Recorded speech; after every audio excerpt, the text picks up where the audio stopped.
Who else but you, the Supreme Personality of Godhead, could deliver the earth from within the water? It is not very wonderful for you, however, because you acted most wonderfully in the creation of the universe. By your energy, you have created this wonderful cosmic manifestation. Report by Srila Prabhupada. When a scientist discovers something impressive to the ignorant mass of people, the common man, without inquiry, accepts such a discovery as wonderful. But the intelligent man is not struck with wonder by such discoveries. He gives all credit to the person who created the wonderful brain of the scientist. A common man is also struck with wonder by the wonderful action of material nature, and he gives all credit to the cosmic manifestation. The learned Krishna-conscious person, however, knows well that behind the cosmic manifestation is the brain of Krishna, as confirmed in Bhagavad Gita 9:10, Vayadhyakshena prakriti suyate sacharacharam. Since Krishna can direct the wonderful cosmic manifestation, it is not at all wonderful for him to assume the gigantic form of a boar and thus deliver the earth from the mire of the water. A devotee is therefore not astonished to see the wonderful boar, because he knows that the Lord is able to act far more wonderfully by his potencies, which are inconceivable to the brain of even the most erudite scientist. So, I thought I would say a little bit about something inconceivable to the brain of even the most erudite scientist, namely the shape of the earth. Let's see. Is the earth flat or is it round? Well, of course, the Flat Earth Society is sort of an archetypal fringe organization in which you will only find people completely devoid of anything resembling sanity. So we certainly couldn't say that it's flat. What is the shape of the earth? I thought I would read from some conversations with Srila Prabhupada in Vrindavan, which dealt with this topic. Let's see. There are two conversations which shed some light on the topic, and they're kind of interesting. Let's see. The first one, this was in Vrindavan, July 5th, 1977. So devotees who were there were discussing with Srila Prabhupada about the shape of the earth. And they were seeing that in the fifth canto, it seemed as though the earth was flat, basically. Rather mountainous, to be sure, but still not exactly a globe that you could go around. And they were raising a question about, well, suppose you start in Los Angeles and you go to Japan, and then you go across to India, let's say, New Delhi, and you keep on going over to London, and you cross over to New York, and you wind up in Los Angeles. How do we explain that? So they were asking this question. So we have Bhakti Prema. We have to reply to this question. They say if we start from Los Angeles and arrive Japan, according to Srimad Bhagavatam, Prabhupada, Japan and Los Angeles and India, that is not the whole thing. Bhakti Prema. Yeah, that is not the whole thing, but it is a basic point. Prabhupada. Insignificant. Bhakti Prema. According to Srimad Bhagavatam, if we start from London, Prabhupada, that argument also I have refuted. Just like animal, he is bound up. He is rotating around the log, and within that there may be Japan, there may be Calcutta, there may be Los Angeles. You can think this is there, but that is not all. Within that rounding circle, whatever it is there, you may think this is all, but that is not all. He is limited condition. Within that limitation he's speaking, but Himalaya and other things far beyond their limitation. That I have already explained. He's speaking within his limitation. Our position should be to correctly represent what is described in the Srimad Bhagavatam. But if there is some question, we should ask. Just like I'm answering to the reasonable point that if you are conditioned, within your condition you can see, you can experience, but beyond that you have no right to see. What is Los Angeles, Calcutta, Japan? This is very insignificant space. And they're talking of that. We are talking that Himalaya mountain, we have crossed over Himalaya. We have conquered outer space. How can they think of it? So this is one conversation.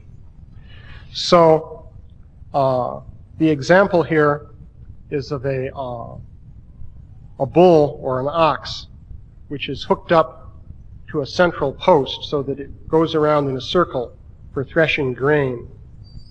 So the animal has its senses constrained so that it's going around in that circle. But it's part of a larger continuum. But because of the arrangement of the harness and so forth, the ox only can go around within a circle. So this is an analogy to illustrate the idea of restriction of the senses. So Srila Prabhupada made the interesting statement that if you are conditioned, within your condition you can see, you can experience, but beyond that you have no right to see.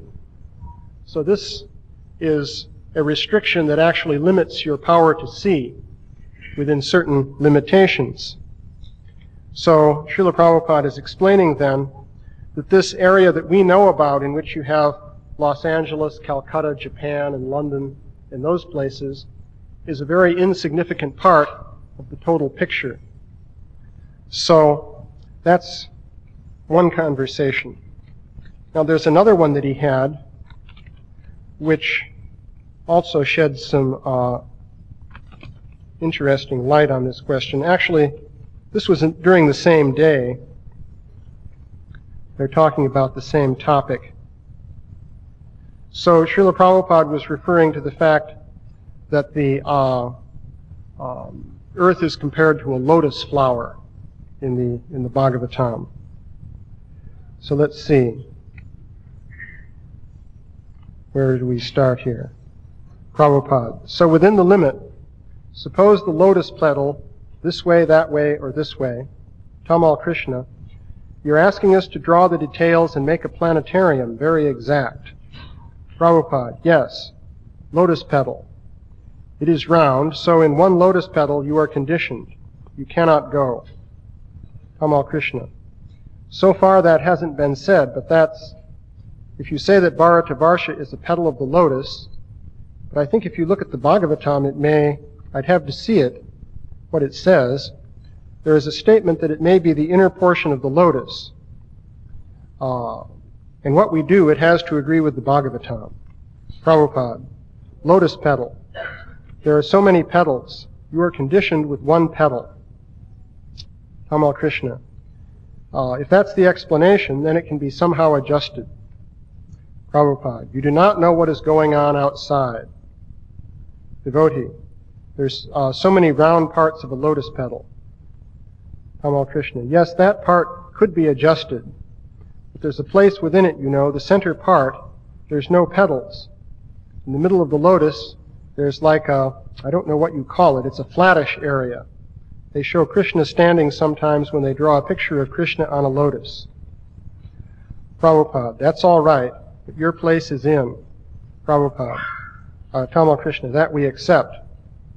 Prabhupada, that we have to hear from authority.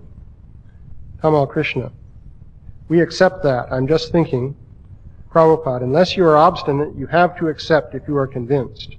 Tamal Krishna, we accept.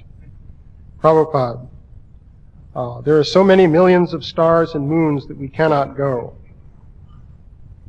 Tamal Krishna, let's see, where does it go here? As we are conditioned, so everyone is conditioned. Our planetarium will have to show the actual facts. Prabhupada, yes, that fact we have learned from Bhagavatam. Tamal Krishna, so far we have not drawn this fact correctly. Prabhupada, that is your ability. That is an inability. That is another thing. So there are different questions. Prabhupada says, that is the explanation, petal. So, just to put together these two conversations, one comes up with an interesting picture of the situation of the earth. There is a description in the Bhagavatam in which Bhumandala, well, specifically Jambudvip, is compared to a lotus. Now, in the center of a lotus that's fully developed, there's a sort of seed pod, which is a cone-shaped object in the center, where all the seeds are located. So that corresponds to Mount Meru. And then extending out from that, there are lots of petals.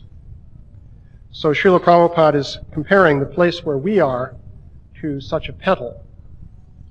So, but then again, you can still say, even if you think of a petal coming out from a flower, that doesn't really explain how the earth could be a globe, because where's the stalk that connects the petal? But Srila Prabhupada also gave the example of the animal bound to the central post to illustrate a fundamental limitation on one's senses. You could also say, well, if we're on a petal, then why can't we see the other petals? You can imagine if you're standing on a lotus flower on one petal, if you could shrink down, you could see all the other petals next to you. But Srila Prabhupada says here that specifically that you couldn't see the other petals. So there are other places in the Bhagavatam where you see the same principle in action. For example, I've given the case of Lord Brahma, in fact, going down the stem of the lotus on which he was born, trying to find its origin. And of course, in the paintings that we see, you can easily see what the origin is, because there's Garbhodakshai Vishnu down there, as you can plainly see. But Brahma couldn't see that. That was not within the power of his vision. So this idea of a limitation of vision is there. This relates to the concept of higher dimensions, as I've mentioned before. And another illustration you can give is this example of people with varying numbers of heads and arms. For example, consider the pictures you see of Ravana having 10 heads.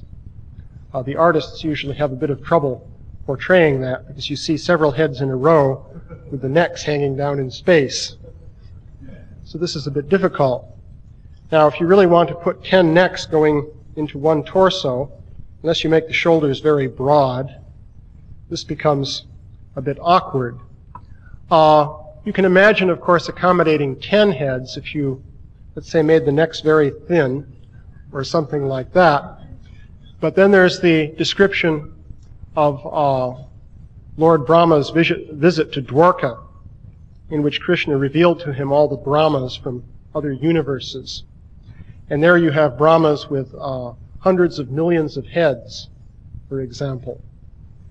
Actually, there's a painting by Jadharani in Teachings of Lord Chaitanya, in which she tried to portray this. It is rather difficult. You see what looks sort of like a Christmas tree of heads. But it turns out, though, that if you go to higher dimensional space, you can accommodate all of these things. In fact, another example would be the many arms that come out of one shoulder. For example, Banasura had 1,000 arms. So from one shoulder, you'd have 500 arms coming out, assuming that he's symmetrical. So if you have 500 arms, you might make them sort of like spaghetti, very thin. But that wouldn't be a very good representation. But actually, they should be normal arms. But how is it that they don't get in the way of each other? That becomes the question. Well, as a matter of fact, they can be accommodated within a higher dimensional space. In fact, I even made a little computer model of that. on one occasion, and I have a videotape of it. I didn't try to have 1,000 arms coming out of one shoulder, but I used four-dimensional space and had 2 arms coming out of one shoulder in such a way that in 3 dimensions they project into an overlapping region. So the 2 arms seem to overlap, but in fact they don't overlap because they're in a higher dimensional space. And you can easily accommodate then the 2 arms in 4 dimensions.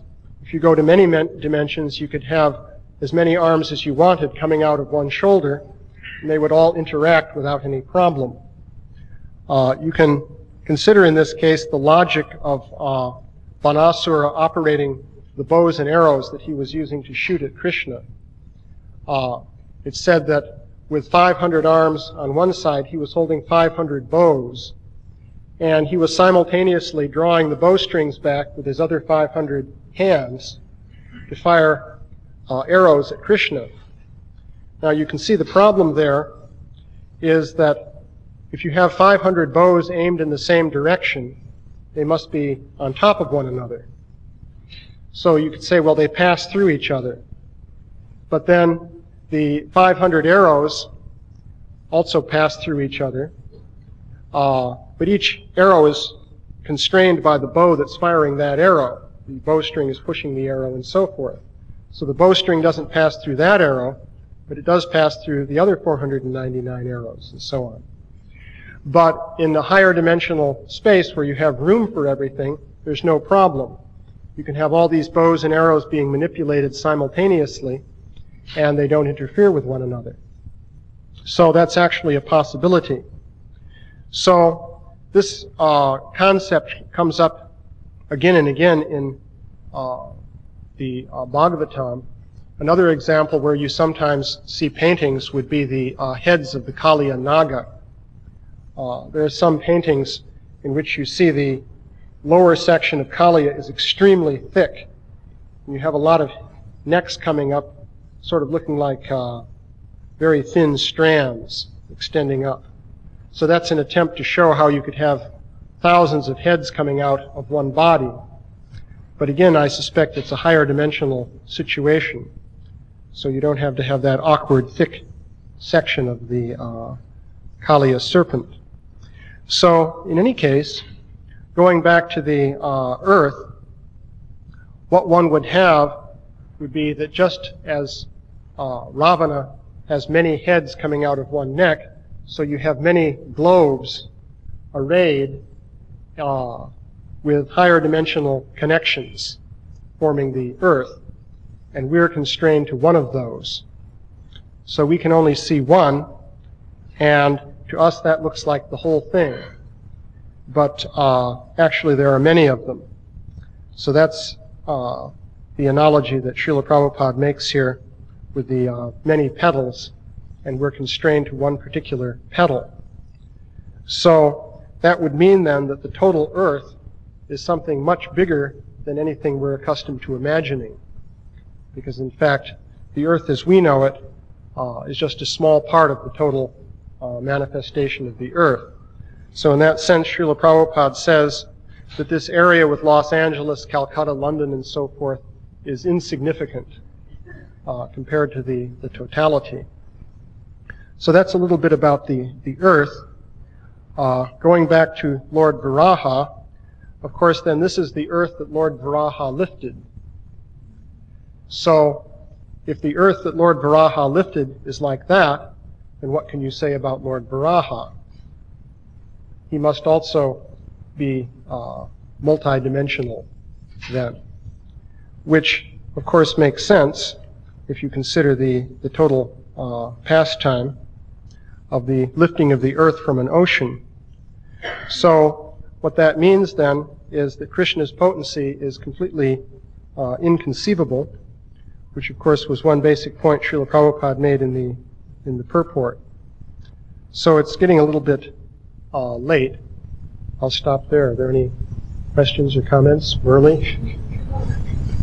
I can understand your explanation. Having 500 arms on each side, multi-dimensional, and shooting 500 arrows. But now here's Krishna, standing there in one place. Right. So now all these arrows from all dimensions have to come back into the dimension that Krishna's standing in to shoot at.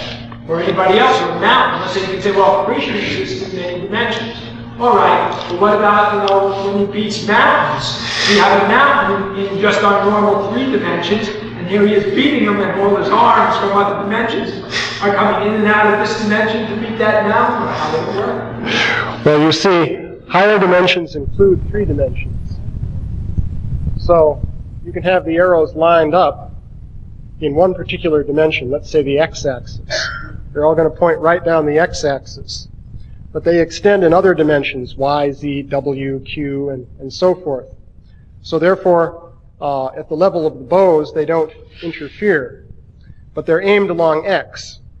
Now you can keep them aimed along x, but then the next step you have to do is shift the w and y and z coordinates and so forth so that they all are going through the same space when they hit the target. That would be a necessary feature of this particular model. But you can do that. So you see, if I was seeing Master, I just see 2 arms shooting, and all of a sudden 500 arrows are hitting me. It might be like that. Actually, you'd see them superimposed. I had to, you may have heard of in computer graphics, there's something called 3D Studio. So I had to invent 4D Studio in order to make this picture. 4D Studio is under development now, and it will be released shortly. It's going to be purchased by Microsoft. They don't know yet that they have an application for it. There's a very big market. But in any case, you can actually represent that. By the way, I should also add as a final thing, you may think, well, this is something from the mythology of the Bhagavatam, but people are doing experiments with this multidimensional space. I even have some videotape. This, of course, gets one into a controversial area. But here's the idea. Suppose you have 2 wooden rings. And just for the sake of argument, let's say they're made of 2 different kinds of wood. One is pine and one is oak. And they're not broken. So you could examine the rings and you could see that they haven't been cut and glued together, because if you want, you could go around with a microscope and make sure there was no splicing. Now, suppose those 2 rings were interlocked. How could it happen? One oak ring and one pine ring that haven't been broken, as you can tell by inspection, and they're interlocked. So that would be mysterious if you were shown something like that. So people have tried to achieve that with the idea that subtle entities can move objects in another dimension. It's actually very easy to see that if you had 2 rings that are separate, being separately carved, and if you could move one ring a little bit, let's say in the W dimension, leaving X, Y, and Z, then in the X, Y, and Z dimensions you could pass them like this, and there'd be no collision because they're in different W positions. Then shift the other rings W back to 0 again. Now they're interlocked. So I have some photographs of objects like this, which have been linked. So, in any case, only photographs. There's a guy down in Vero Beach who claims to have the objects. Well, I've seen, but I can't say that I inspected them with a microscope to make sure there were no cuts. You see, there are various limits to one's investigation. But anyway, I just thought I'd mention that because this idea of higher dimensions and all that is involved with it may also be something with empirical verification, interestingly enough. Yeah, Pushkar? Well, I once looked up through here, the questions in the globe, the rock picture of the globe, round globe. So how would you explain that? What says? The earth is described as all round globe. That Varaha picked up? Yeah, if we go to where you see Pick up a blow, Yeah. Well, if you want to go through the Shastra, you'll find that. I know that. He picked up Bhumandala without a doubt. The whole thing. No, it's not. It's more like a disk that extends 4 billion miles. It's very clear that he picked up the whole of Bhumandala. So there are both commentaries and specific verses that say that. Also, if you look in the Vishnu Purana, it's very elaborately described how he picked up the whole of Bhumandala. Vishwanath Chakravarti Thakur, I mentioned this in another class. Vishwanath Chakravarti Thakur did a calculation in which he shrank in Bhumandala a little bit from the shell of the universe. I mentioned this last time. By 17,000 yojanas, I believe it was. This provided a gap so that Bhumandala could move up and down. And Vishwanath Chakravarti Thakur said specifically, this enabled Lord Varaha to lift the earth. Because if it went right out to the shell, then it couldn't move. So he provided a gap so that it could move up and down. So, yeah, it's explicitly stated. However, then again, Srila Prabhupada has said that Bhumandala is a system of globes, which is another consideration. But then how could that be? So if you look into the whole thing, you get into this whole topic of the higher dimensions and so forth. You can't simply make a three-dimensional model of it. That's what I would propose. So, in any case, yeah? When we talk about high-dimensional space, that's similar to parallel. You could say, just like you're familiar with X, Y, and Z. Well, why stop with X, Y, and Z? Suppose there's a W and additional coordinates. Mathematicians have worked this out. They generally deal with what they call n-dimensional space, where n is any number you want to pick. N could be a billion if you like. So you can have higher dimensional space.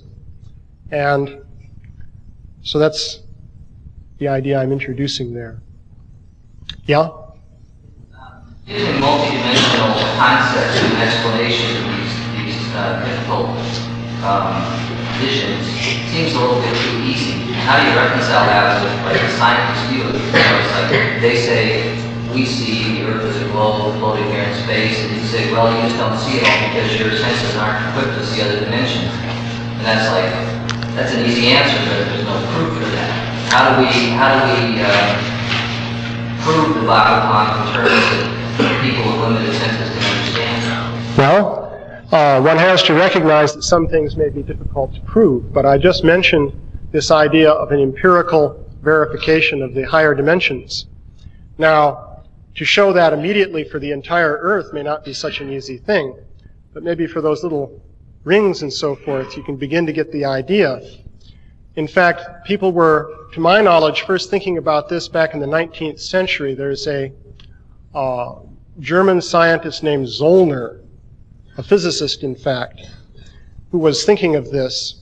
And he started doing experiments back then in which rings would be made to link, or a single loop of string that's not broken would develop a knot in it. Imagine you have a continuous loop of string. Without breaking it, can you put a knot in the string? And he demonstrated that. But you can't do that in 3 dimensions. But you can see very easily, if you can go into a 4th dimension, you could put a knot in the string without breaking the string. So it's possible that there may be some evidence that these things could exist. By the way, another interesting point is in physics, in the most respectable area of modern physics, there's something called the Kaluza-Klein theory. You may have heard about Einstein and his search for a grand unified theory. He wanted to unify electricity and gravity in one formula. Well, way back in the 1930s, a man named Kaluza thought of a way to do it. He said, we'll add another dimension of space, and we'll write Einstein's own equations for 5-dimensional space. Einstein already had 4 dimensions because he treats time as a dimension. So he already had 4-dimensional space. So Kaluza said, we'll add a 5th dimension and write down Einstein's equations just with the modification for going to the additional dimension. And that gave him a theory that included electromagnetism and gravity in one unified formula. And it worked. So he wrote, but maybe that's not the only way you could, there are other possibilities there. So